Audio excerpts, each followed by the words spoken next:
IPL mega వేలం కోసం cricket అభిమానులు ఎంతో ఆతృతగా ఎదురుచూస్తున్నారు. హోరాహోరీ మ్యాచ్లకు కలిగే ఉత్కంఠ మెగా ఆక్షన్ పై పెరిగింది. మెగా వేలం కొత్త నిబంధనలు ఎలా ఉంటాయి, రిటైన్ ప్లేయర్ల సంఖ్య పరిమితి ఎంత, రైట్ టు మ్యాచ్ కార్డ్ ఎంతమంది కోసం వినియోగించుకోవచ్చు, అన్క్యాప్డ్ రిటైర్డ్ ప్లేయర్ల రూల్స్ గురించి బీసీసీఐ ఎలాంటి నిర్ణయాలు తీసుకుంటుంది అనే చర్చ జోరుగా సాగుతోంది. గత నిబంధనల మేరకు గరిష్టంగా 4 ఆటగాళ్లను మాత్రమే ఓ ఫ్రాంచైజీ రిటైన్ చేసుకునే అవకాశం ఉంది. ఈ నిబంధన ఐపీఎల్ 2024 ఛాంపియన్ కేకేఆర్ కి తలనొప్పి తెచ్చిపెట్టబోతోంది.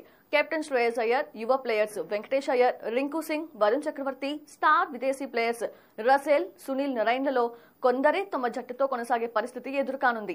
ఈ నేపథ్యంలో రింకు సింగ్ గురించి కీలక వ్యాఖ్యలు చేశాడు. తనని కోల్కతా నైట్ రైడర్స్ రిటైన్ చేసుకోకపోతే రాయల్ ఛాలెంజర్స్ బెంగళూరుకి ప్రాతినిధ్యం వహించాలని ఉందని రింకు పేర్కొన్నాడు. ఆర్సీబీనే ఎంచుకోవడానికి గల కారణాన్ని కూడా రింకు వివరించాడు.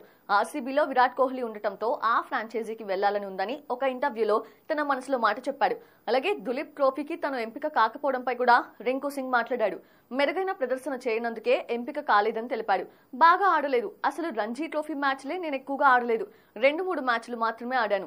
వాటిలోనూ మెరుగ్గా రాణించలేకపోయాను. అందుకే నేను సెలెక్ట్ కాలేదు. రానున్న మ్యాచ్లో ఎంపిక అవుతానని ఆశిస్తున్నా అని రింకు సింగ్ పేర్కొన్నాడు.